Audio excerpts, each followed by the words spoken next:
Hey everyone, before we jump into today's episode, I want to give a huge shout out to our sponsor, Open Water. As a chef and restaurant owner, I know how important it is not only to serve amazing food, but also take care of our planet. Open Water makes that easy with their eco-friendly bottled water packaged in 100% recyclable aluminum bottles, helping to reduce the plastic waste. What's even cooler? Open Water is a female-owned company leading the way in sustainability, something we can all get behind. And here's the best part. They're giving our listeners 20% off. Just use promo code INTHEWEEDS at checkout. So whether you're hydrating your team or stocking up for your restaurant, make the switch to Open Water. Delicious water, a healthier planet, and great discount. Cheers to that. All right, I'd like to give a big shout out to our sponsors, Saltwerk. You can check them out at saltwerk.com. You ever wonder what a pinch of Iceland would taste like? Well, you have it now in the most sustainable, flaky sea salt in the world. I've actually traveled to Iceland. Their geothermal powered island is beautiful. There's just a sense of freshness in the air over there, and it translates to this salt. I love this salt. It's delicious. It's the most sustainable. Again, you can buy just the normal flaky sea salt, but they also have infused salts, which I've been using at home lately a lot. They have this birch smoked sea salt that I love using with seafood. They have the lava salt, which is super black and cool looking. It's got a certain different type of taste to it. They have the Arctic thyme salt, which I use for my pickling liquids. And again, guys, just don't think of salt as something to season post recipe. You can use all these salts in the recipe alone. At We The Pizza, we use their flaky sea salt in our dough preparation. And they have this seaweed salt that I just used at an event that I loved at the Indy 500. I made a plant-based crab cake, and I was looking for a little bit more of that ocean flavor. Guess what I used? Saltwerk's seaweed salt gave me just that ocean flavor that I needed for my plant-based crab cake. It was a hit. Guys, if you want to use my promo code, you can. It's at In The Weeds Pod. You can use it on their website. You'll get a 20% discount on all their items. Stock up. This salt is amazing. And again, it is powered 100% by geothermal energy, the most sustainable sea salt on the market. You're welcome. Get yours. No Salt Bay in the house, just Saltwerk.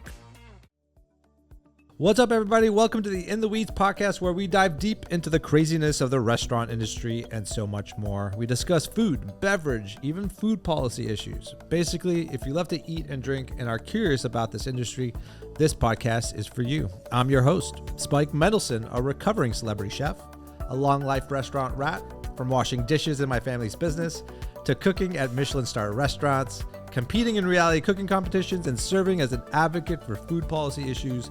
My life is always in the weeds. We're broadcasting live from the District of Columbia, our nation's capital. On today's episode, our guest is a global culinary icon and leading advocate for food justice and mental health in the restaurant industry. He is a chef with an appetite for discovery and a passion for making the world a better place through food. He's traveled the globe, tasting the wildest flavors and finding beauty in every culture's cuisine, showing us that no dish or ingredient is too out there to explore. Yes, I'm talking about the man who can prepare a fruit bat soup and fruit bar curries. Please welcome my friend, the legendary chef Andrew Zimmern. Did I get that right? Yeah, you always get it right. Yes, welcome. Thank you. It's great to have you. Great to be here. You know, if there's anybody that's life is in the weeds, it's definitely yours, my friend. Oh, for sure. I watch you on socials. I watch everything that you do, and you are a busy man. It's more than that, because there's what everyone sees, Yes. right? And then there's what they don't see. Right. And everybody's life is complex. Everyone's life is hard. Everyone's life is fired at them at point blank range. We don't decide when kids get sick, dogs get lost, jobs don't work out, new jobs do work out and provide other complexities. Parents pass. The life for everyone is not easy. Nope. No one has that benefit. Yeah, I mean, 30 seconds before this podcast, you were dealing with family issue. That's exactly right. A family thing. That's exactly People right. don't see that. And so, when I really think that one of the things that we are missing when we are having any kind of public discourse about all the issues that you talk about here on In the Weeds is that we're actually also talking about human beings. Yes. And because we are talking about human beings, that requires not only patience, tolerance, and understanding with those human beings, but it also requires us to make sure when it comes to, and you mentioned mental health at the top, if you don't have a guiding principle in your life, something to hold on to, and everyone gets to define that for themselves. Yeah. No one needs to grab onto mine. No one needs to grab onto yours. But if you don't have one, you're not able to match some kind of inner serenity with the calamity that comes with being a citizen of planet Earth. And, whether it's, the recent election that just happened a couple days ago, whether it's family stuff, whether it's, you can be in a great mood, drive into your driveway, get out of the car, and 30 seconds later, your life is upside down. So if you don't have a mechanism in place in your life, I find that that's really the big shortcoming on people in general. Yeah. I've seen food events, and I mean that in the broadest sense, leave some people completely undone. And the ones who are completely undone by them don't have anything to fall back on. They don't have any place where they can plug into some kind of faith, some kind of belief system that things are going to be okay. If you do not have an unsuspected inner resource that tells you things are going to be okay, you need to develop one, because otherwise you will become increasingly less capable of dealing with the slings and arrows of modern life. You will crumble. I love it. It's such a great piece of advice, especially in today's time with everything that you just mentioned, the election. We're fresh off of an election. I think there's a lot of people out there, that are feeling a little lost, sure, and kind of crushed, and maybe they don't have this mechanism like you're referencing where they can fall back on it and just know that things are going to be okay. Or just having a shitty day. Yeah, exactly. you gotta have something, and I do think. Obviously, there are big pieces of news that, cause us to come undone. And I've spent a lot of time, obviously, it's no secret, I'm very much left of center. Yeah. So I would not say, quote unquote, the election went the way that I would have desired it to go.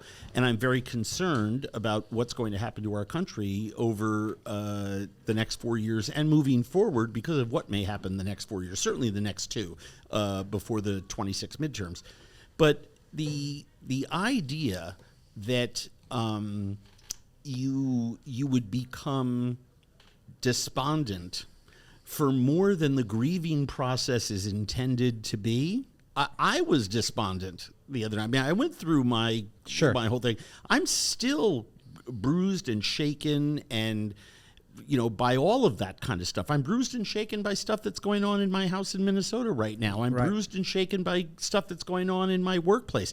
But I'm also buoyed up by things that are happening in my country, in my home, and in my workplace. And you have to have a system that allows you to remember those things, whether it's simply making a gratitude list or whether it's a spiritual guru, you talk to someone or both. You gotta have something that pulls you out of things and redirects how you're thinking. What's your mechanism? Speaking of it, well, there could be a multitude of them, but it's and we've talked a lot about this privately, and a lot of people they've listened to me over the last 25 years in media know that, as a recovering alcoholic and drug addict, as someone who has a lot of mental health issues, as someone who is a suicide survivor, you face a wall that you either are going to crash into and it's all over, or you learn how to build a fucking ladder. And I had people who told me, hey, I've built that ladder before. So if you really want help, I can help you. You just got to ask. Yeah. And I think the most important thing that ever happened to me was literally the quote unquote, the true annus horribilis, worst year of my life, which was 1991. Surviving a year of homelessness, surviving a suicide, being able to go from heroin addict, alcoholic, street criminal, user of people, taker of things. I mean, completely. All things, yeah. And then literally putting a cork in the bottle, metaphorically speaking, and seeing what changes happened in my life. But at the same time, having people be able to point it out to me because I didn't see it, or I didn't see all of it, gave me that little piece of faith to take one more step in the direction towards wellness. And as I started to build up a little more realization, self-awareness that, oh my gosh, right living does have its benefits. But more importantly, for the first time learning the sentence that and I mean this truly, I mean it literally, the first 3 years of my life, I never said to anyone, the words did not come out of my mouth in this order. And the words were, I don't know how to do X, can you help me? I knew everything. Right. I was, I don't need your help. Yeah. It was me, and I know how to do everything, and I'm completely self-sufficient. And the fact of the matter is that human beings don't exist that way. That's not how we're designed. And the minute I started asking people for help, I got what I needed, because the way human beings are also designed is when someone reaches out and puts a hand on someone's shoulder and says, I need help. Can you give it to me? Human beings will either give it to you or point you the direction of somewhere that you should go. And so the more and more I use that sentence, the more and more my life became cemented on better footing. And then the rest was history. Now, along the way, those first 5-10 years that I was sober, I built up a system for myself that allows me to, take a deep breath. I mean, it sounds crazy, but when I start to feel completely anxious, I know how to do everything like put my finger against my vagus nerve behind my ear, do some breathing, actually know how to calm myself down, say to people, hey, I'll be back in 5 minutes, and walk outside, Yes. My house, my office door, the building we're in now, and recenter myself. And that takes practice. That's why it's called spiritual practice, because you actually have to practice it. I have a lot of friends who golf, and they putt all the time. At their house, in the office, into a jar, on one of those little things you buy at Hammacher Schlemmer. Talking to one of the guys. I mean, and no one would ever say, well, it's winter, what are you doing? It's like, I'm practicing, because you don't want to start the year on the wrong foot when the daffodils emerge. Yeah. And, it's the same thing with spiritual principles. And again, I'm not talking about religion. I'm talking just about, right-sized living rules that allow you to think about other people, put other people ahead of yourself, do service work. And service work was the thing that saved me. And it's actually, I applied service work at first just in the recovering community where I was getting well. And then my spiritual guru in my 12-step program, the man who literally taught me how to live, pointed out to me that in our literature there is a very famous paragraph that talks about service work, and it doesn't mention other addicts and alcoholics. It says, do something for another human being. Now, there are 100 other places in our literature where it talks about service work for another alcoholic and drug addict, someone else who's, in the same thing, because I don't know how to solve everyone's problems. But if someone's problem is drugs and alcohol, I have been in that hole. I know how to climb out of that hole. I have direct experience with that, and I can give somebody the wisdom of my actual life experience about what worked for me. It's up to them to take that advice or not take that advice. But the notion that that I can create a a system of humility that allows me to rely on it again and again and again through practice, and to do it through service work is actually what got me involved in this building that we're sitting in right now. Absolutely. DC Central Kitchen. Yeah. Obviously, it was a different headquarters back then. This is the new Have you been to this building yet? I have not. I just took the quick tour with Mike. I hadn't had the chance the last couple of years to come over here since it opened, but I was at the old one. Yeah. And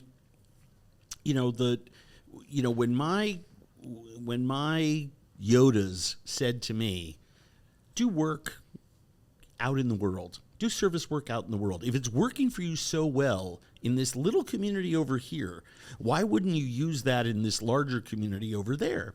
And it was, 22 years ago, something like that. And I was judging, it was like, I don't know, season 1 or 2, it was early on in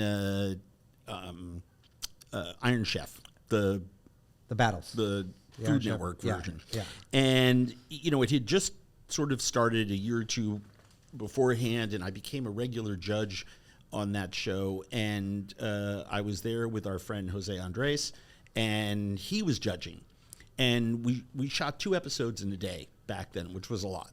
And because that show was very complex. And it's Monday night in New York City, and it's 11 o'clock. And he asks me, show's end, he says, do you want to go out? And I'm like, it's 11 o'clock. What do you have? I mean, are we going to some after hours place for dinner? Are we going to some place that is open late? I mean, New York, there's a lot of places that are open late. He goes, no, I have 3 or 4 meetings. Do you want to come with me? I said, meetings? And he said, yeah, I mean, I'll tell you about it on the way, but do you want to go? And I'm like, I mean, something in me, again, that I had learned from other people, don't say no. When something is put in front of you, say yes. Yeah. You can always leave if it's not working out, but don't go back to your hotel room and then regret it, right? And Jose and I were friends, but it wasn't like we were spending a lot of time together or close. Certainly not the relationship that we have now, which is much. You weren't quite scuba diving in the Cayman Islands yet with them. He wasn't shaving my head and chest. That's right. At that point. That's a thirst trap to talk about later. I mean, yes. But the thing that was really incredible about it was that he had been working here at the original DC Central Kitchen. He had met Robert Egger. He had been motivated by him to seek out solutions other than simply relying on being a part of what was being built here in Washington, D.C. And Jose said to me, he goes, look, your show at Bizarre Foods had just come out. He says, I can tell. You're going to grow. You're going to have a bigger platform. What are you going to do with it? And I said, well, what does that have to do with your meetings? He goes, well, I'm in that situation. And, Egger had said to him, go figure out what you want to do. Go figure out something, keep working here, but go figure out something that you're going to do. And he was doing what I had never learned to do, which was to say, I don't know what it is that I'm going to do. Yeah. But I know I need to build something big, and I know that I will have a platform to do it. And it became World Central Kitchen, right? But that night, we were meeting with the editor-in-chief of Time Magazine. We were meeting with a sitting U.S. senator. I just couldn't believe that. And by the way, in restaurants that were closed, that were staying open because, of the person Jose was meeting. Because Jose at that time was a well-known chef in D.C., but he wasn't the Jose Andres global, phenomenon. Icon. Yeah. And I just sat there in meeting after meeting, listening to him speak. And I'll never forget that we were at Anissa, which was Anita Lowe's old restaurant, and the editor of Time was meeting with us. Amazing chef. And a great restaurant. And we sat there for an hour and a half. He wound up, we subsequent meetings got shortened. But the end all of this was he was asking those people, what would you do if you were me? What's the biggest problem? He was just asking questions and listening. And I was like, oh my God, there's so much work to be done. And so I wanted to meet Bob Egger. Yeah. Because I'm like, well, if he's helpful to you, and I'm trying to figure this out, why do I need to reinvent the wheel? I'll just start back, and so that was the first time I came down to DC to talk to Bob. hang out with him, hear from him, get motivated about what I could do. And then I did my own little research number. Yeah. And the result is that 22, 23 years later, I'm able to do a lot of work on a service plane on issues that, oftentimes don't relate to the things that I have direct experience with. But I have been homeless. I have been hungry. Yeah. And I have been in a position to say, yeah, I can relate to that. How can I be useful? Because I don't know how. And listen to other people and follow their advice. And what began as very small relationships with the Environmental Working Group, the Nature Conservancy, United Nations World Food Program, International Rescue Committee that Einstein founded in '39, that Tony Miliband, Blair's old foreign secretary, is now the head of. And other, Charlize Theron's Africa Outreach Project, places that really need a lot of help from folks with a platform, then became places where I could be on advisory boards, have programs that they would back financially, and do things in different countries that allow me to be useful in my community, in Minnesota, in my state, Minnesota, in my country, America, and then take that in a more broad sense and go global with it, because I am. You were very flattering at the beginning, but the true fact of the matter is that a lot of people get to be on TV. I lucked out in that the TV that I made is still airing in 140 some odd countries. And I guess now that what country are you the most popular in? Who, like, I'm famous in Singapore, for instance, or who? I just came back from Italy. Yeah. And Bizarre Foods is still on RAI there. Yeah. 4 or 5, I think, every weekday. And everywhere I would go, I mean, I'm talking about like guys on the garbage truck to, waiters in the restaurant to just people on the street. And they scream at me, orari da gustare, which is the greatest translative name of Bizarre Sounds so Foods. fancy. Everything in Italian sounds super does. sexy. But it means the horrors of eating, which is the best translation of Bizarre Foods ever. But it's very popular. It's very popular in South America. It's extremely popular in Asia. In China, there's only 2 American food shows that still air regularly on CCTV, the state-run television there. One is Bobby's first show, Boy Meets Grill. Oh my God. And the other one is Bizarre Foods. And I'm, it's Boy Meets Grill. You remember that? Yeah, of course. Of course I do. It's just a great, antique title now. But it's incredible to be able to have that kind of, influence. A lot of people don't have TVs in the places that I go, and I'm a very anonymous person. Other countries just never carried the show until the Max streamer came out, like Canada. Yeah, those place Canadians, you're very familiar those with. Freaking Canadians. Canada used to be the place that I loved going when I was making the show, because no one knew. You had to. There was one really expensive cable bundle in Canada that you had to buy that no Canadian thought was worth it. Yeah, right. Definitely. It's an extra $10, 10 loonies. A month. Those damn loonies, Mulroney. And no one thought it was worth it just to add some, 1 or 2 channels. So in Canada, I was probably most anonymous. Chile is a country that I'm still very popular in. I mean, it's a real blessing. It must feel amazing to travel the globe and get recognized. Amazing isn't the word. Yeah. Weird. See, sitting here now, I can say, it's amazing in the sense that I can remember waking up in the hotel room that I tried to kill myself in and not being dead. Oh, so in that state, it is amazing, but to me, I don't think about it that I know way, you don't. I'm still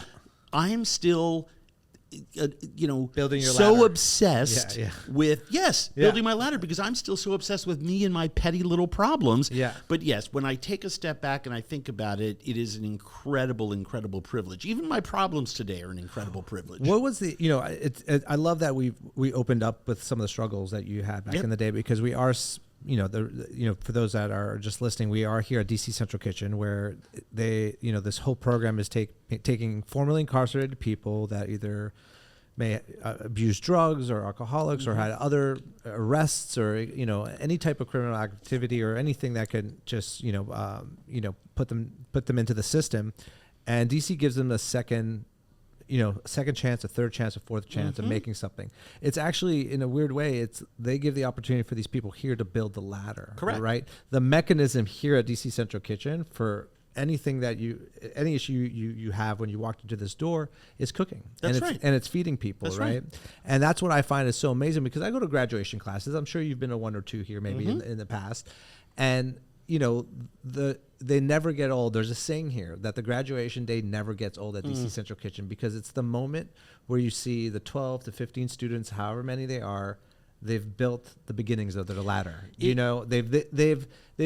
so the one question I have for you is, and I think this is for a lot of people that are maybe struggling with drug addiction or mental illness or just some issues, what was the actual moment? I know you had a suicide moment. But what was the moment where you were like, I have to do something about this? Like, what was like? Well, I knew I had to do something about it for about 10 years. Yes. 12 years. Because everybody told me. Right. Every doctor, every judge, every friend, every one of my friends' parents, my parents, teachers, everyone I bumped into was like, dude, you're a mess. Right. And I said, thanks, but no thanks. I don't knew need everything. your Yeah, advice. exactly. I know everything. Yeah. And the reason I knew in my heart, deep down, at least once a day, I had that moment, whether it was in the shower, usually it was upon wakening, because once I got this feeling in the morning that I will describe, I immediately started using again, because I didn't want to feel that feeling. Right.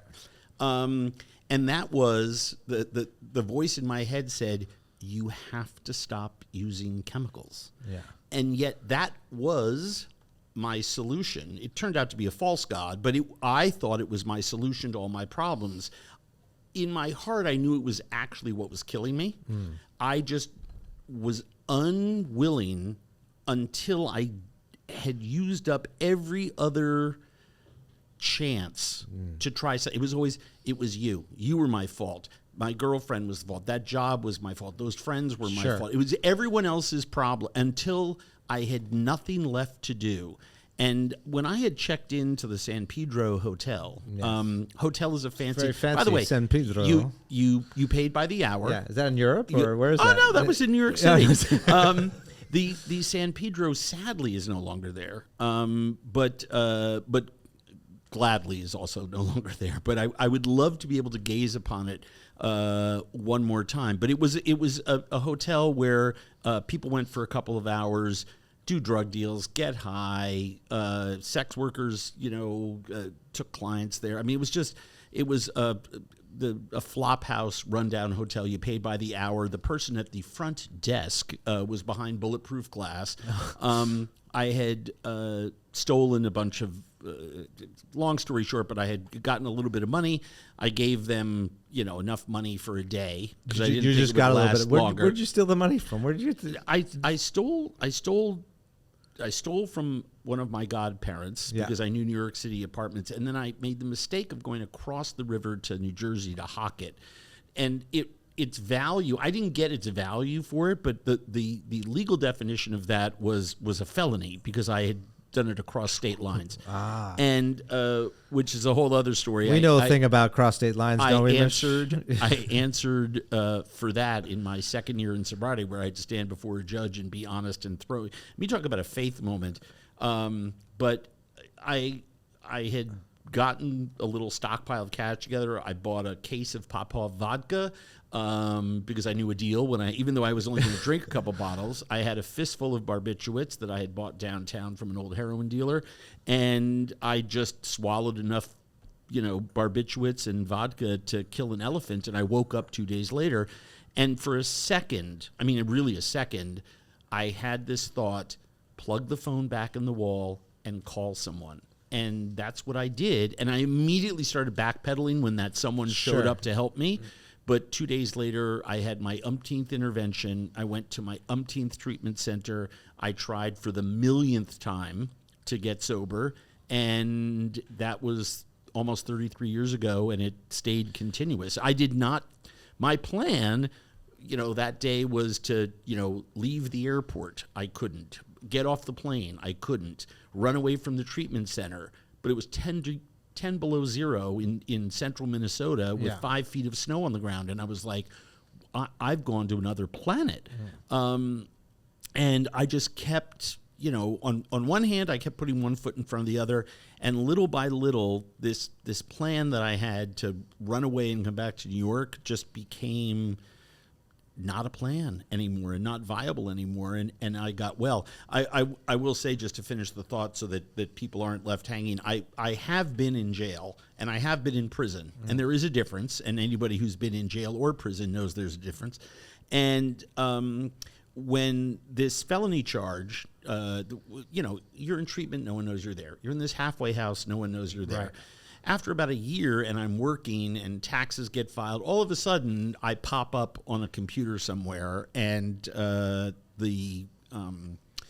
the Bureau of Criminal whatever in Minnesota, not the police, not the FBI, but not the sheriff's office, very serious people showed up at the door. And they're kind of like one notch below U.S. Marshals. Sure, yeah. And essentially, to them, I've committed a felony, I have a sheet, and I'm in another state, right? So, on the face of it, that's what they're looking at. They're not looking at what people see now. Right.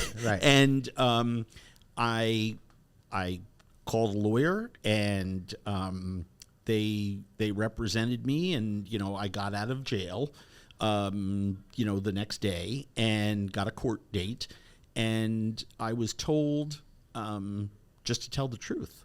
Because my plan, this is a fascinating piece of insight into how fucked up my brain works. Yeah. The lawyer says to me, "What do you want to do?" And I told him 3 or 4 things. And the lawyer said, "Why not tell the truth?" And I just looked at him like, well, because it's a legal proceeding. Yeah. Don't I want to get off? And I need another lawyer. How about, well, here was the funny thing. The punchline is the lawyer was my AA sponsor. And we were very close, and he knew my story intimately. And he said, "Why is it with you?" And this is one of those things you just never forget. He says, "Why is it with you the truth is always option 5? Yeah. And I just looked at him like, and another piece of ice melted from inside my brain. And I realized so many people go through life with the truth being option 5 or 3 or 4. When the fact of the matter is, and by the way, the truth, quote unquote, is not always, when someone's, love of their life turns to me and says, "How do I look, babe?" when we're about to go out, the answer should always be amazing. The only way you look better is if, I threw that dress of yours into the corner, right? Whatever it is. But the fact of the matter is that, in the rest of life, you tell the truth. Tell the truth. And that's very, very difficult. And it's especially difficult when we get into business, when we start owning things, when we start having chips on the table that are at stake, when we have children, right? And you want to do things for them. And it becomes increasingly hard. So you have to practice at a time where you don't have many things at stake with telling the truth. And so I was crying when the judge said, "How do you plead?" And I had to say the words guilty. Mm-hmm. And my lawyer said my client would like to read a prepared statement, to the bench. And I did, and I just described it was, a page, 700 words. And it basically said, here's where I've come from. I'm, a year and 3/4 sober today. I have a job. I'm paying taxes. Did I do what I did? Yes. Would I like to remain a contributing member of society? Yes. Am I willing to do whatever the bench feels is due me, that I owe? Yes. And that was it. And the judge literally gave me an action in contemplation of dismissal. You're guilty, but in 5 years, if you don't keep your nose clean, the record goes away. It's a form of probation without probation. And it was one of those things where, my sponsor had always said, invest in the loss. Tell the truth. Yeah. You got to invest in the potential that there's going to be a loss. And so I did, and it worked out. And it was just one more example of how when I do invest in the loss, it does work out. And so just other steps in that ladder that helped me, climb out of the hole that I had put myself in. When you were going through this time, some of it seems like the roughest times of your life. Yeah, it was bad. Right. What was your family life like? Like None. I as people have reminded me, and it's certainly true. I had nothing to offer anyone. Yeah. I had in any kind of relationship. Yeah. I didn't know how to be a friend. Right. I didn't. I was still learning at that point. The first couple of years. I mean, look. Some people go into sobriety. They need to be rehabilitated. I needed to be habilitated. Yeah. I didn't know how to live, Totally. and so I had to learn how to make friends. I had to learn how to be a person whom other people might want to be with and hang out. But were you at this time? Did you have any type of career ambitions? Were you going through? Yes, of course I did. Yeah, of course, because you have. Were you into food or? Oh yeah, no. Yeah. I mean, I got. I'm in the halfway house. I got a job washing dishes. Yeah. In essentially like a coffee shop that was open for breakfast and lunch and closed at 4:30. And had you worked in the industry before? Oh yeah, I'd been a chef in New York. I've done everything in New York. Okay, oh, yeah. so you were already in the system. Well known. Okay, yeah. Well known, lots of achievements. Yeah. Then just exploded everything and had to. But walk no away from TV it. yet, right? No. Okay. And it didn't really exist. Right. Exactly. There were Okay. a handful of PBS shows. Sure. Food Network was just started. Food Network is 31 years old. I think they're celebrating. Yeah. Something like that. Yeah. And I'm 33 years sober. So. But what was the accomplishment in the industry at that point? I had everything co-owned restaurants. I'd been a chef in restaurants in New York. I had managed all New York restaurants. style. I was part of a partnership in there that had been pretty successful. Yeah. And it was, and then I just drank and drugged my way out of all those relationships and was but living even on the before street. that, what was it about the industry? Why did you want to be in the industry? Did you just fall into it, or was it? Yeah. No. What was I had learned at a very early age how much I loved food with a story. My father and I traveled a lot, even when I was 4 or 5 years old, and he would take me to these, 150-year-old ice cream parlors in Massachusetts that don't exist anymore, sadly. We would go to Lushau's, almost 200, well, if it were around today, it would be about 175 years old, but it closed about 10 years ago. These old restaurants that we would go to, and he was a great storyteller. He'd always tell me the story of the place, and so I associated story with food. And he loved going to museums and story with art, and they had the same kinds of stories. And I really was obsessed with them. And my parents cooked a lot and had a garden. And we went crabbing, we went clamming, we fished. So you had all that. I had all that. You had the great family. Early on. Yeah. And so when my dad said, the summer I turned 14, he's like, yeah, there's no more allowance. Go get a job. All my friends were hauling wheelbarrows of manure and building berms at the landscaper, right? Yeah. Because that was an easy, $2 an hour back then. I wanted to be on the beach during the day. I wanted to be where the girls were. I wanted to be where people were, smoking joints and having a good time. And, I wanted to play tennis. I wanted to do all these things. Me. But one choice that I made that worked out was I did get a job, and I conned my parents into letting me work at my godmother's restaurant, which was a seafood restaurant, very popular, crowded all the time. And this is in East Hampton, Summers in Long Island. Yeah. And I, because my father had taught me as a little kid to shuck clams and oysters, and when I walked in there, I said, well, I can peel vegetables, I can shuck clams and oysters, I can chop, I can, I had some skills.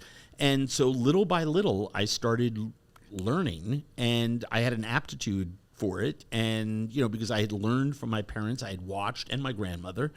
And so I started working summers. Then I begged my parents to let me work one night a week at restaurants in New York. So when I was a sophomore and junior in high school, I worked one night a week for Leslie Revson, who at the time was one of the best chefs in New York at her restaurant, 1/5, which, a famous location with a lot of restaurants have been in there and in that building and in that space. And I just kept going.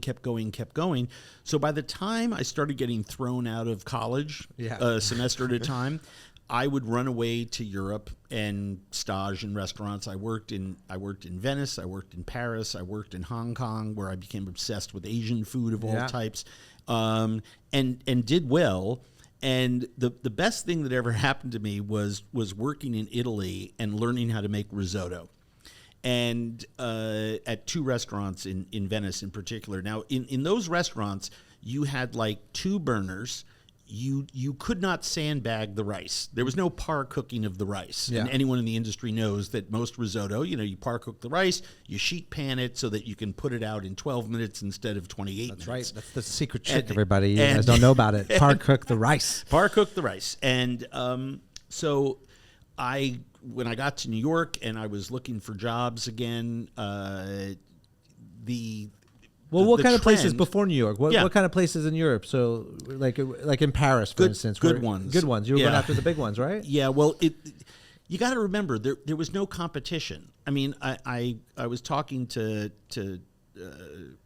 Thomas Keller, I don't know, 4 or 5 years ago about this, and I asked him just candidly, I said, how many people apply for an externship at the French Laundry? And he said, years ago we stopped counting at 10,000. Yeah. 10,000.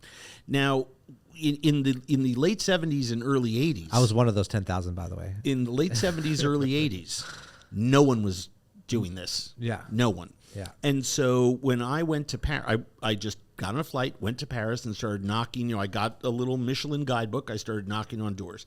And Alain Saint-Dorin had the hottest restaurant in Paris at that time. It was a 3-star Michelin restaurant called L'Archestrada.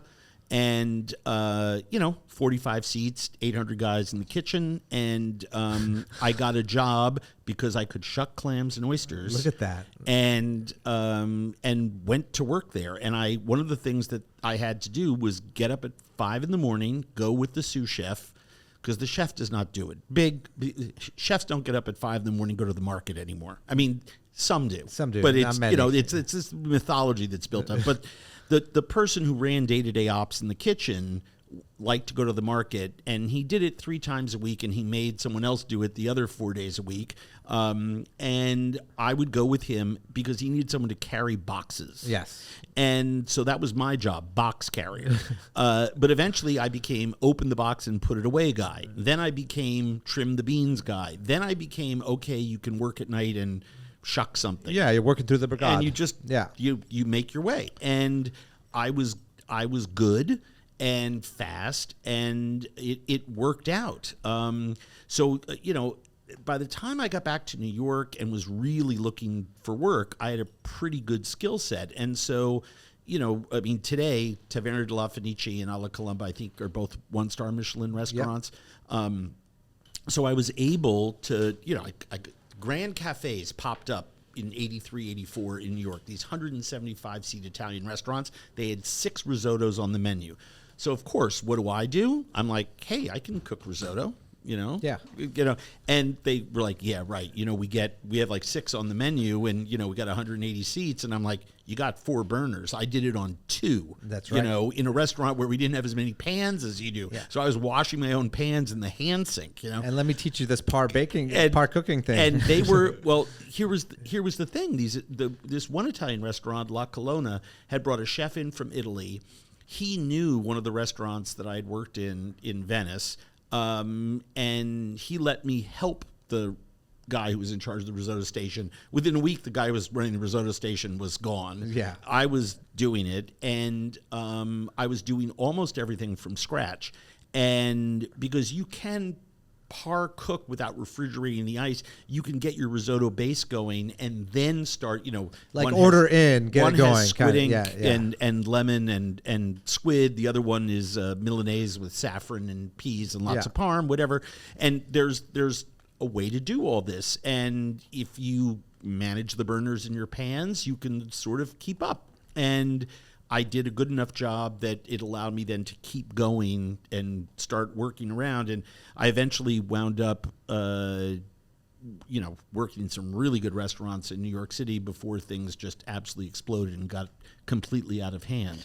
I find it interesting that it's so funny that one small little skill set can open so many doors for you. For instance, like your father taught you how to chuck do one oysters thing well, and clams, and you're doing that so well, it opened the door do to one thing a well. job. And then like the risotto, you learned that skill in Italy, it opened the door to this restaurant. That's right. It's just interesting on how these small little skill sets. So, for people listening, it's always, make sure you get your skill set and use it to your advantage. Well, do it well. I mean, look, all these little, it's real easy for guys like you and I to look back in the rearview mirror. Yeah. But I will say one thing that I have found to be true.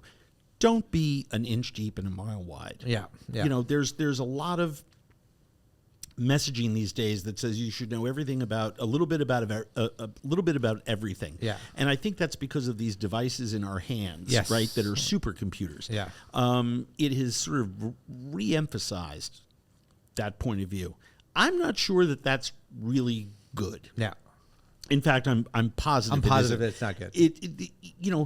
It's fine if you know a lot about a lot of things, but you should really know how to do one thing, two things, three, whatever, really well. Invest the time in doing something well, because when someone says to you, "Well, what can you do?" Yeah. It's like, well, I can chuck all those clams and oysters, faster than anyone here. And they're, the guy looks at me and goes, "Oh, it's pretty ballsy, kid."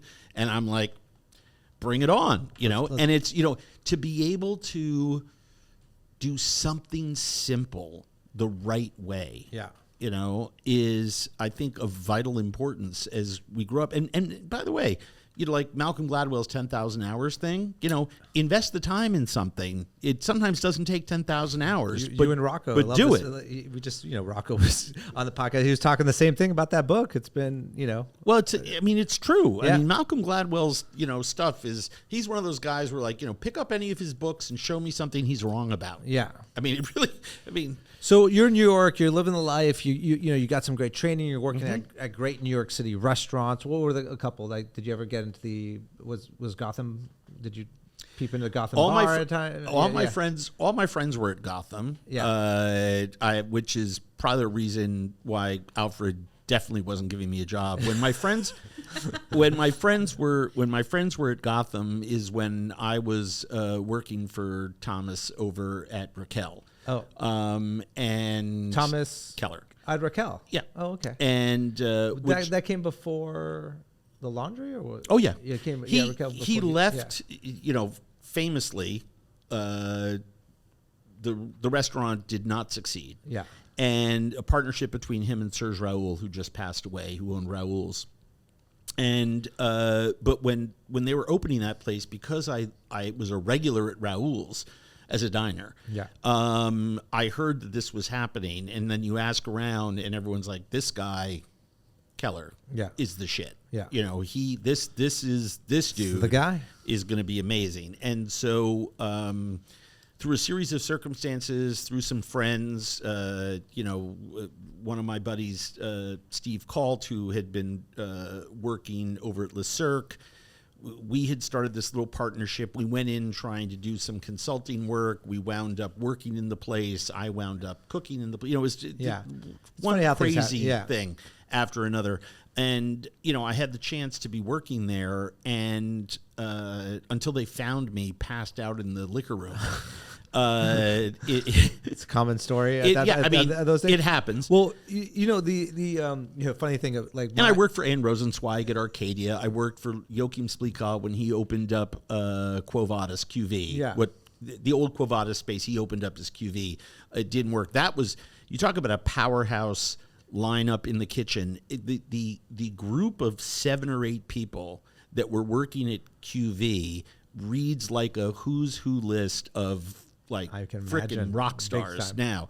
And it's amazing how everybody has become very, very, very successful, all doing different things. But, David Burke was there, a whole bunch of just crazy, crazy, crazy cool very talented culinarians. It's interesting on how the industry, how people yearn for certain positions or experience. Like you mentioned, Thomas Keller, like the 10,000 applicants, he probably doesn't get any applicants anymore for externship. It just seems like people want to know what you're going to do for them instead of working for free. Like I remember my job I wanted to go work for Thomas because of all the things that you're saying. And I didn't know how to get into it. I kept on sending letters. I kept on calling. I wouldn't get anything. My sister, which is sitting in the room with us, said, "Hey, Thomas." You have a sister? Yes, of course. She's the one and only. The one and only, my friend. I know your sister. And she's like, I work with your sister. I know. Thomas is doing he does a yearly luncheon for his investors. And she's like, I think you should go there. I was like, well, I don't have a ticket to go. I'm not an investor. Like, how do I get in? She's just like, take your cookbook and sneak into the dinner and sit at a table. And she's like, just go there. Yeah. So I took my cookbook and I snuck into the thing and I'm sitting at this table with a bunch of investors who know nothing of me. I have my book under the chair because I'm hiding it. I'm embarrassed. I'm like, what am I doing here? And Jeff Cerciello comes around. Thomas came around, said hi to everybody, and then Thomas goes to Jeff Cerciello, and I could see him. He's like, who's this kid at the table? And Jeff Cerciello at the time, which ran Bouchon, it was an executive chef. He goes, what are you doing here? And I was like, I pull out my book. I was like, I really want to work for you guys. Yeah. I really want to work for you guys in Napa. You told the truth. Yeah, I told the truth. And I was like, will you give me a chance? He's like, listen. He's like, nice move. He's like, he gave me props. He's like, nice move. Let's get your book signed. Let's get you out of the luncheon. Okay. And send me an email and we'll take it. And that's how I ended up getting my job over there. There you go. But you told the truth. I told the truth. I mean, I've lied a lot before that. My sister visited me in jail once. I mean, that. I have all those stories as well. But I love that story because you told the truth. You invested in the loss. Yeah. You could have said, "Oh, I'm an investor here." Yeah, exactly. Go fuck yourself. but you didn't. You told the truth, and it wound up working out. Yeah, it did. It did. So tell me, do you ever look back and you mentioned this time that it all blew up, right? But what was it? Do you ever go back and study of what was it that actually blew up? Like what led you onto the path of maybe some addiction or like what? Everything. Was it the industry or was it no, just you were just having fun and you just started having too much fun? Or I take great exception. Yeah. To people who quote the elevated numbers of addiction, mental health issues, suicide, and other isms, and point at our industry and say the industry is the problem. I think that's taking the right numbers and coming up with the wrong conclusion. The people are still the problem. The problem is not the industries.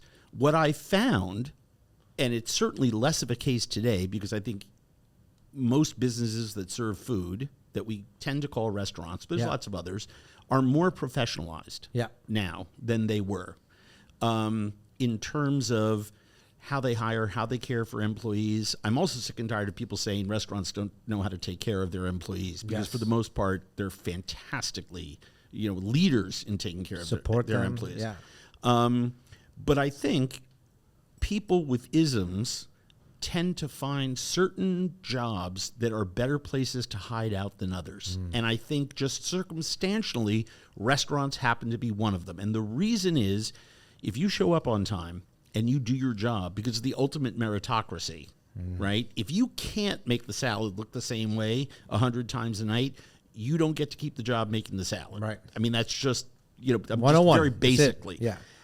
However, if you can do that, I mean, I held on to a lot of jobs where I've spoken to the owners in sobriety, gone back and made amends, or with TK. I mean, we laugh about it now.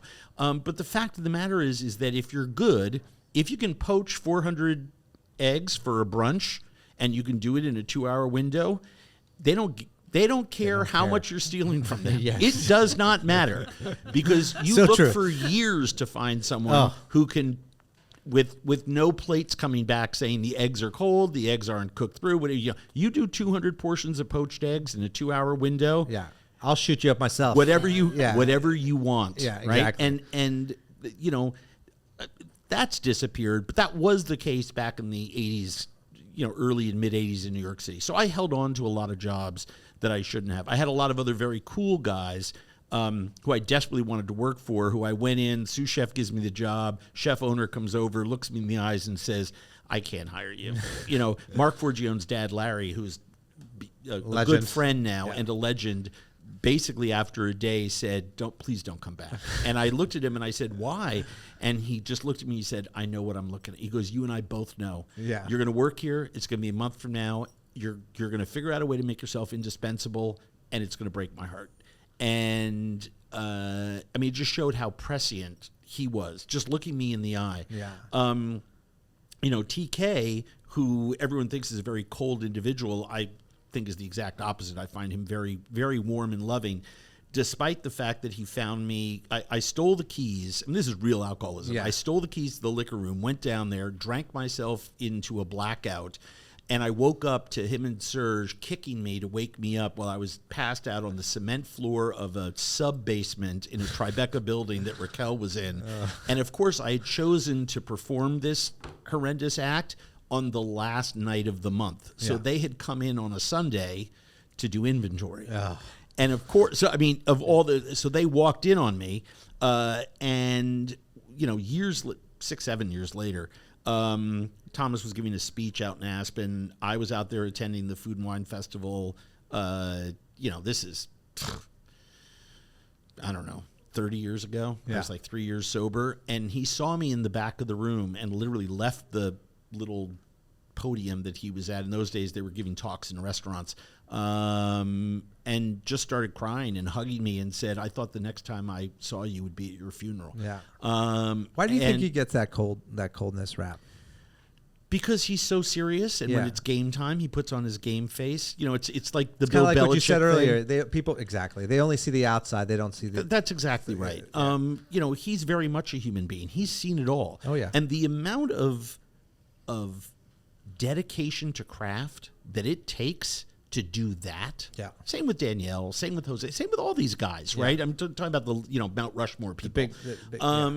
Is staggering. But they're human beings. They have the same issues that we all do. They are human. You remind me of a story that I had a moment where I was like, oh, wait a second. Thomas is a real human being. And the moment was, oh, yeah, grab some pizza. No, do you know what I'm saying? I should just tell people, like 15 minutes ago, a pizza came in. I know. I'm super menschy. Yeah, you get in there. All I do is, we the pizza. We the pizza. It's good pizza. I've had that. I made you a burrata pizza. It looks like Jason burnt the box somehow. I don't know what you did. Oh, my goodness. Jason, did you throw the box in to heat it up? How many times did I tell you to take the pizza out of the box to heat it up? You threw the box in the oven? No, there is a... Somebody caught on fire. There is a box on a... Your mic's not on, so it's okay. We don't need to hear from you. Here, take some of our sponsored salt, by the way. Here no, don't take this. This is seaweed salt. You've been to Iceland, I'm sure. Mm-hmm. Don't you love that place? Have you heard about this company? Saltwerk? I have. You use them? You probably know more about them than I do. Well, no, here's the thing. Geothermal powered sustainable salt. I have a salt cupboard. Ooh. And the last thing I need is more salt. But I'm obsessed with salt. So I have salt from 45 different countries there, at least. I leave the last little bit in a bag or a jar because, for example, I can't bear to part with the last salt that was pulled out of the ground by someone on homemade stilts in Lac Rosé in Senegal. Yeah.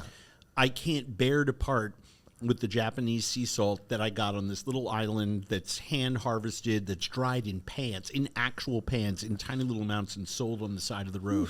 I can't, because those are tangible symbols of really amazing moments in my life. Salt, honey, being the two big things that I'm a big honey guy. I'm a big honey guy. And bring from everywhere because they taste of place. Yeah. And they remind me of so many great things. This pizza's delicious, by the way. You should. Thank you. You should do something. You like that? You like that? Maybe we'll open a restaurant. You like that undercarriage? Yeah. So the one thing that was humanizing about Thomas, and it's still silly, but it's like we were, in Yountville, we were executing a huge party across the street. You guys got those areas. And up until then, it was like everything serious, everything perfect. Even family meals there were just like, perfect things. And he showed up with 100 In-N-Out burgers. And I was like, Thomas Keller, the guy, the man, just showing up with 100 In-N-Out burgers just kind of blew my mind. It was just like, oh, this guy's so normal. Are you good on time? We got to get you out of here. I'm good. Okay. So I want to talk about, I love what I find you. Let me finish one thought. Oh yeah, of course. Because most people don't know this story, but Raquel didn't work out. That's right. Raquel didn't work out. He goes to California. And he talks openly about this. Oh, yeah. Yeah, he talks openly about it. I mean, restaurants don't work out. Yeah, of course, yeah. His food was amazing. I mean, oysters and pearls was served for the first time at that restaurant. Was that his wife's name, or what was Raquel? No, it was Raul. Oh, Raul. And Keller. Okay, so that's it was right. Raul like, Keller. like, Okay. like Benefer. Got it. Or, Yeah, totally. It was the first Benefer. It was the first mashup name. Sure. And always before his time. it was always. And it was, he goes to California, and you know who drove him to the French Laundry and said, this is going to be your restaurant, and I'm going to introduce you to the people who own it? I do not know this. Jonathan Waxman. Jonathan Waxman? Throws Keller into the passenger seat of his little convertible, I believe it was an MG, Yeah. and drives him from San Francisco up into Yountville, introduces him to the owner, because it was a restaurant beforehand. Before that, yeah. And with a blue door, and Keller said, yes, this is mine. So if it were not for Jonathan Waxman is like Zelig. Big time. He's everywhere in our industry, connecting people in a way that is really kind of spooky. And quietly. Yeah, sometimes. Yeah. Sometimes less quiet, but yeah. And Barbuto is one of my favorites. And Yeah. I was just there. It was, his You're too young. calamari You're salad. too young. But I wish, because I know how you think about food. Yeah. And I know how much respect that you have for it, and I know how much you love a good meal and you like to eat. Oh, yeah. All of those things. But yeah, I wish you had been able to taste the food at Jams year 1, 2 out on the West Coast, and then when he came to New York, the first couple weeks of Jams in New York City, when this was before you did soft openings and parties and PR agencies and stuff, people ate his food and were like, what the giving hell is going on here? The simplicity, the perfection. And he was driven back then. He's mellowed out. I mean, on the plate, mellowed out. Totally. Like, I mean, to have the confidence when he first opened Barbuto to just do, pan-fried gnocchi and kale salad and roast chicken. Yeah. You better know how to do those things perfectly, number one. But number two, it comes from so many years of experience and expertise, and people don't understand, because now when he is doing events and stuff, and I've cooked so many times with him, just he and I alone in the kitchen, or paired at an event, or where we're both cooking a course in an event, and he just like, I'm going to make a salad. Yeah. And, other people have these long lists, and they're in the prep kitchen for a day and a half, and he just tells people, just bring me, I need this many boxes of greens, I need this, I just need some olive oil. And then he'll just hunt around the walk-in. And there's 500 people about to show up who are spending $1,000 a plate at this thing, and he's just so mellow and casual about it. What winds up on the plate is delicious. Yeah. But I also witnessed the Jonathan Waxman where he was doing a much different kind of food and was much approaching it more differently. And people don't understand, they think, oh, well, he's kind of the king of farmhouse cooking. It's a casual thing. It's like, no, he knows so much about every technical piece of how to do what in a kitchen. He just chooses today not to cook those things, but has the ability to do so. Same thing with someone like Morimoto. People always joke about, well, he cooks Japanese food. Of course, Japanese. It's like, you go do a cook-off with him with French pastry, put anyone else that you want up against him, except maybe like a couple of guys in the Dominic Ansel category, and put your money on Morimoto, because he can cook anything. Yeah. Anything. Scary. I wish. Sorry, I interrupted you. No, I wish. I don't even know where I was going. Oh, I was going to get into like your life of, where you're bouncing back. You've been in the industry. You had a little, you had a big fall, but now you're on the comeback, and you jump. What was it? Was it Bizarre Foods? Was the big comeback? Was that? Well, What was the moment where things started mean, working a little bit better? I did 2 HGTV shows. Yeah. In the first couple years of HGTV, where I was quote unquote the house chef. Yeah. And I would do one of every 3 episodes. Sure. You know, one was a gardening show called Rebecca's Garden, syndicated, national, which was very beneficial. Were to you have up against clips Martha from Stewart's that. gardening show? No. And then the other one was called Typical Mary Ellen, TIPICAL, which was a home tips show.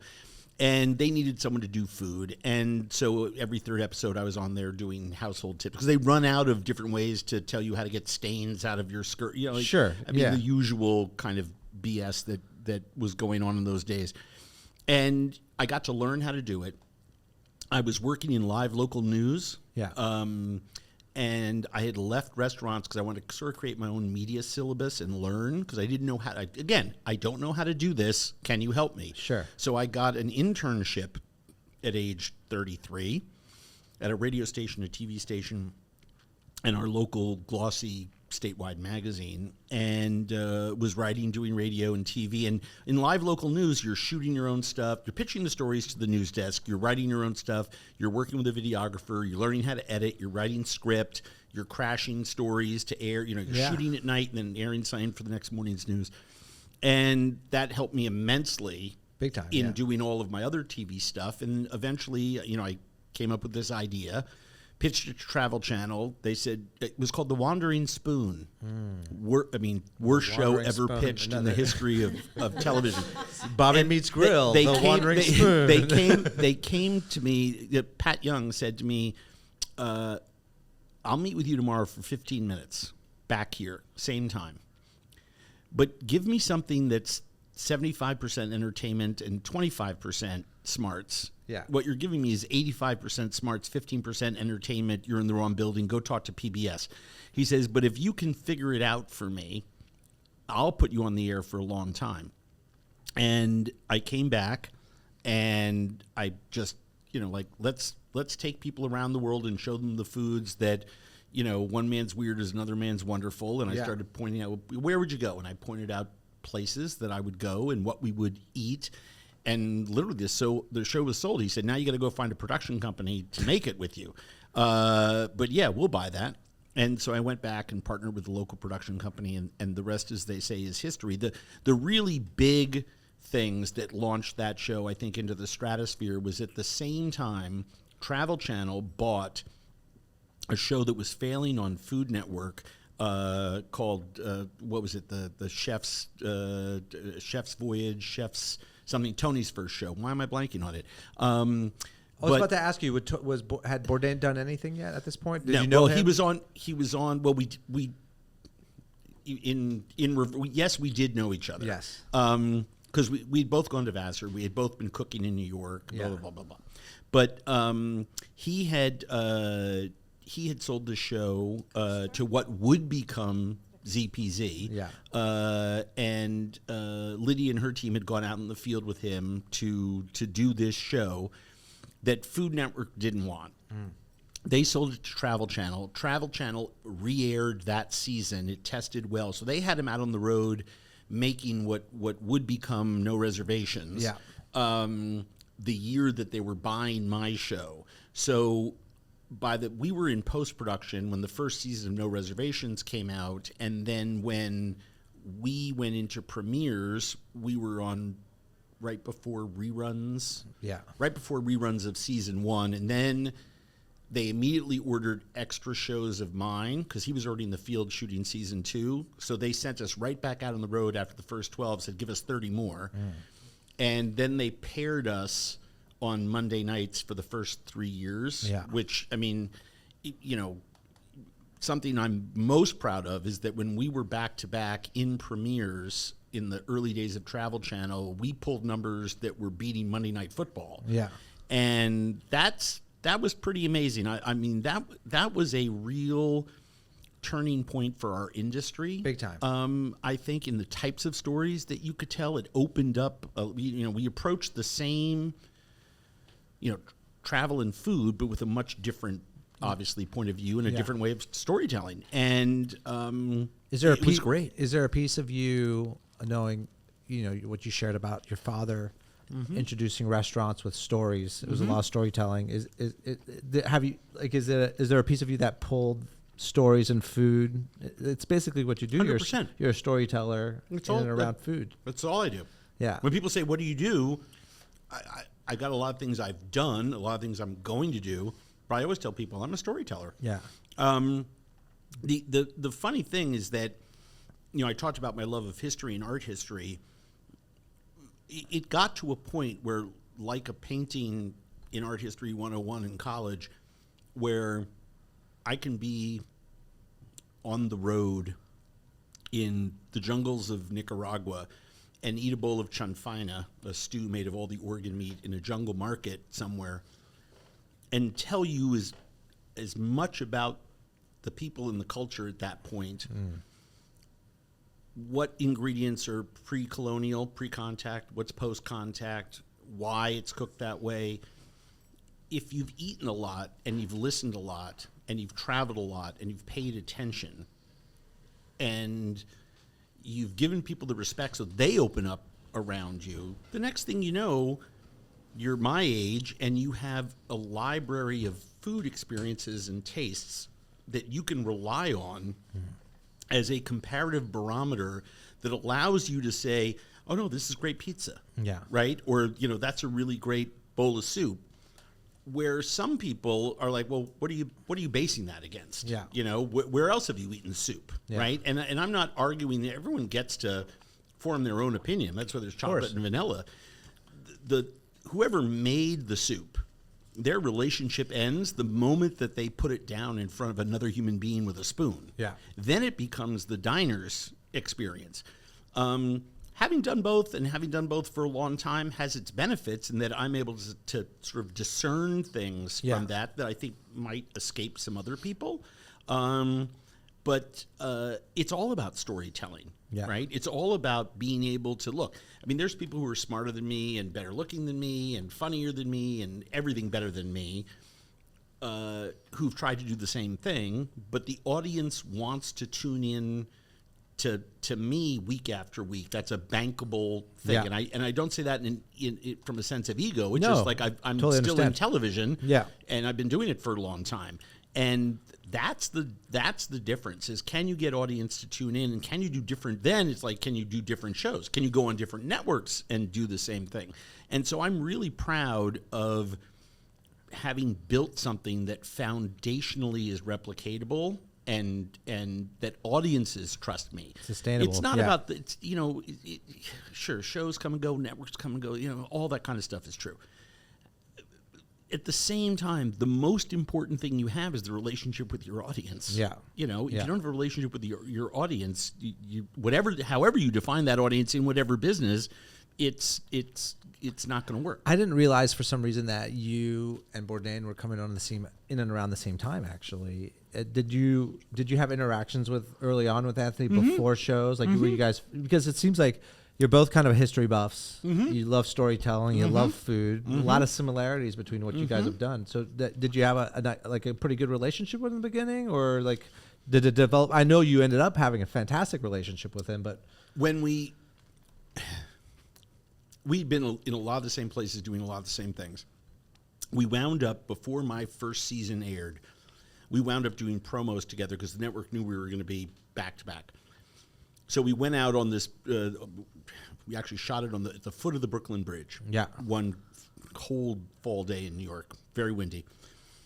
And there's a crew, okay, you're each going to say this, you're going to walk towards us, and you've done enough TV, it's like, okay, one of you speak, now the other one speak, now you both speak, now you both walk 3 times, not talking, now you walk, he looks at you, now you walk, you look at him, so they can edit together this little promo. We're standing waiting for the first cue, we're on our mark, they're changing batteries or something like that, checking sound, whatever. And he turns to me, he says, are you excited about this? And meaning the new show coming out, I said, absolutely. And I honestly forget how I used the word, but the word integrity came out of my mouth. Yeah. And I just never forget it because, he's much taller than me and he had these big hands. And he grabbed the pea coat that I was in and he pulled me close to his face. and he said, "You don't. The moment you signed that TV contract, all your fucking integrity went out the window." Yeah. And all I heard with that was action, and I had to turn around and and it was such a quintessential Tony moment. We wound up like 6 months later talking and deciding to do a show where the first half hour was me alone. The second half hour was him and my second half of my hour. Then the first half hour of his show was me in it, and then the last half hour was him alone. So it was a TV show that overlapped 2 hours. Yeah. No reservations, bizarre foods, mashup, where we shared I an hour in the middle. I feel like I remember this mashup. It was the highest rated, at the time, I think still actually, I think it was the highest rated hour of TV Travel Channel ever had. Monster hit. Yeah. And because the shows were really successful, and we shot it in New York, which was the city we were both born in. We had a blast doing it. It was super fun. And we were all excited to do it again. And this is why the people who make the decisions sometimes just perplex me. It was like, okay, that was literally record setting. We're not going to do it again. And it was something we always joked about for a long, long time. And yes, over the course of the many years, our friendship deepened. My funniest memories are the phone ringing early in the morning on a Sunday. He would be watching, I could hear him. He was lying in bed. He was watching TV with his daughter. And all I would hear him do is swearing at me quietly. Yeah. Because he didn't want her to hear. And I would just laugh because I knew what it was. She was like, "Daddy, I want to watch Bizarre Foods." Yeah. And the fact that she wanted to watch my show and not his, he'd just be like, I mean, the vitriol. And what was great was that my son, when he was that age, couldn't care less about me. Yeah. He's like, "Daddy, what about the guy who smokes the cigarettes? Right. He's so good. Like, I want to watch that show." And the same thing was going on in my house. And I remember the day down in Florida when we were both down there, and we both had our kids, and we're like, "Oh, we have to have the kids meet." Yeah. And watching them run around and play and eat ice cream, and they're the same age, and I think they were like 7 or something at the time, is one of my great memories. It was one of those just sort of like perfect days that I'll never forget. Easily the most magnetic and amazing man I can recall ever knowing. Did he? I mean, I think he was pretty. Obviously amazing. He was one of my idols for sure. But did he ever open up to you about his struggles? Do you feel like yes and no? Yeah. He was kind of quiet about it in the public eye. Correct? Well, he was also quiet with me, I think, for one very important reason, and that is that I was building my ladder. I had and in retrospect, the great irony and the most sorrowful point of my relationship with him is these days, because of all the people in his life, and he had very, very, very close relationships with some close friends of mine. Yeah. And, the regret that I have of not pushing it more with him, because I'm a suicide survivor. Yeah. I'm an recovering alcoholic and drug addict. I had the same drug of choice that he had. And on and on and on. And so there's a voice always in my head that said, what more could I have done? Yeah.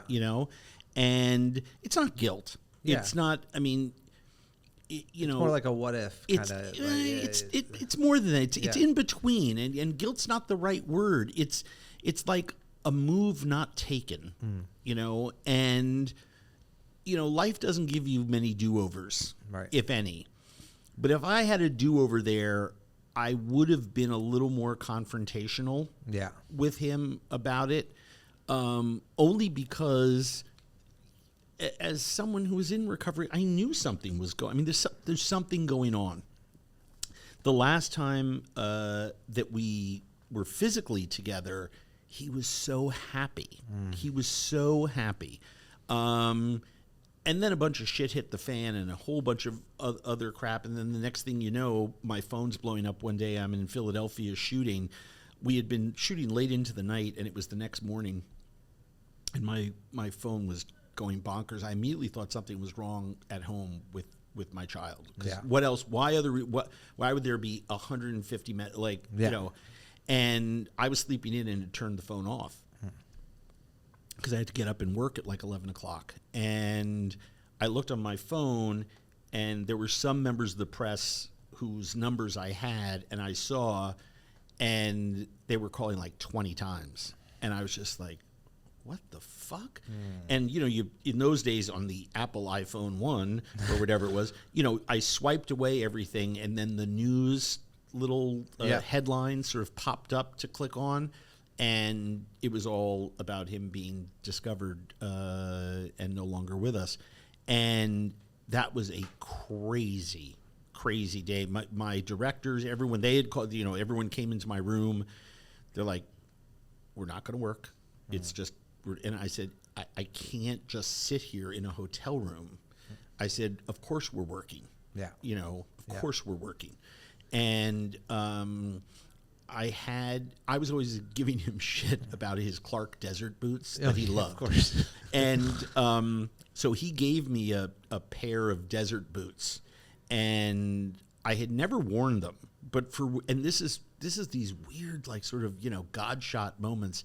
Something had made me throw them into my bag, one of my bags, and I had them, and I wore them that day for the first time. I still have. I mean, I wear them for special things because they mean a lot to me. Yeah. And I wore the shoes that day in that Philly episode. And then I remember we worked all the way to like 9, 10 o'clock at night. And then we finished at Zahav. It had just opened. It hadn't gotten Restaurant of the Year. Mike wasn't a superstar at that point, but we were shooting there because it was going to be our restaurant story in Philly. And it's in this area of this park, and there's this back driveway in sort of a flat area. And I just remember, you know, my office setting up, you know, TV thing, you know, CNN had a live. I just remember doing all these news shows, doing live hits with all these, you know, trucks there. And I was just kind of on autopilot, you know, doing all of them. And, it was just a brutal gut punch. And at the end of the day, you know, as someone who's been through that, it is a solution. It's the last solution. And my prayer, you know, is that, you know, he's relieved and at peace wherever he is, because he deserves everything and then some. An incredible man. Yeah. I mean, listen, I'm you know, I'm hosting Food Fight. This was his gig with Jose and the guys back in the day, and yeah, so I always wonder Mike and I were talking about that, just these great dinners that we would go out to afterwards, usually at Haleo. And, you know, those were the moments, and I was saying earlier, I wish I had a a recorder on for some of those dinners, because there was so much brilliance and wisdom, and my stomach hurt from laughing. I couldn't talk the next day. I was so hoarse from laughing so much. It was those were really fun nights here in DC. Well, you know, it's great as a fan and now friend of all three of you, Jose, Eric, and yourself. Mm-hmm. You guys every year you do a big moment from him. Cayman Cookout. Yeah, Cayman Cookout. You honor Anthony, and you keep him alive in the industry, because they did a very great thing creating Bourdain Day on his birthday, and you know, his legacy is going to outlive anyone else's in the food world at our time. Big time. I mean, his books will last forever, his shows will last forever, his wisdom will last forever. I just reread Bone and Throat last month, and I wish that he lasted forever. So but in a way he will, and it is a reminder, you know, and you know, to sort of bring it full circle. Yeah. If you need help, ask for help, you know, because at the end of the day, not asking for help means you're dealing with something that's bigger than you are. Yeah. And sometimes it can take you to places that, I thought taking my own life was going to be my solution. It wound up, not working. And I am so grateful for that today. But, on January 22nd, 1992, that was not the case. I wanted to not be on this earth more than anything in the whole world. Yeah. And being on both sides of that coin, life is really precious. And there is a mechanism for help, no matter how despairing you are or how much you feel that life is not worth it.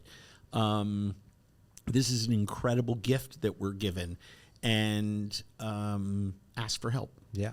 And in the same vein, if you know somebody out there that you have an inkling that they need help, ask them if they need some help. Well, this is what's really great. I mean, I'm on the board of Giving Kitchen, and they won the James Beard Humanitarian of the Year award specifically for their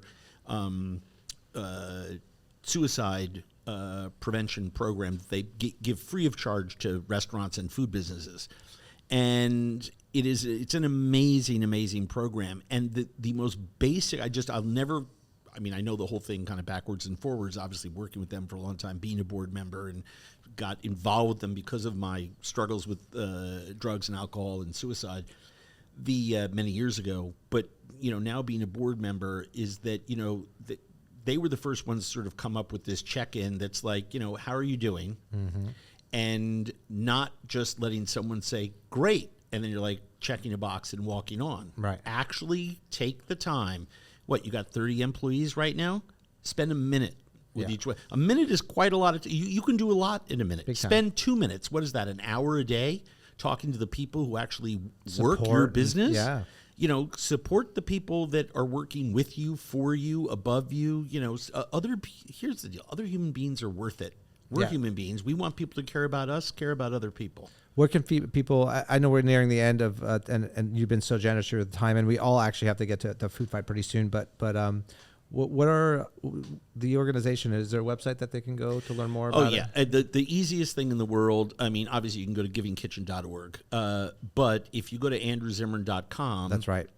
And you go to my partners page, they are not my sponsors. Yeah. They are my nonprofit partners, and the NGOs I work with, and the nonprofits I work with, and the places on whose boards I sit. And my ask is, if you want to give money to any of them, I'm not going to stop you, but click on some of those buttons. And if you can relate to a sentence or something on someone's website, pass it along to everyone on your email list, whether it has to do with hunger, whether it has to do with mental health and wellness, whether it has to do with the environment, whether it has to do with food policy.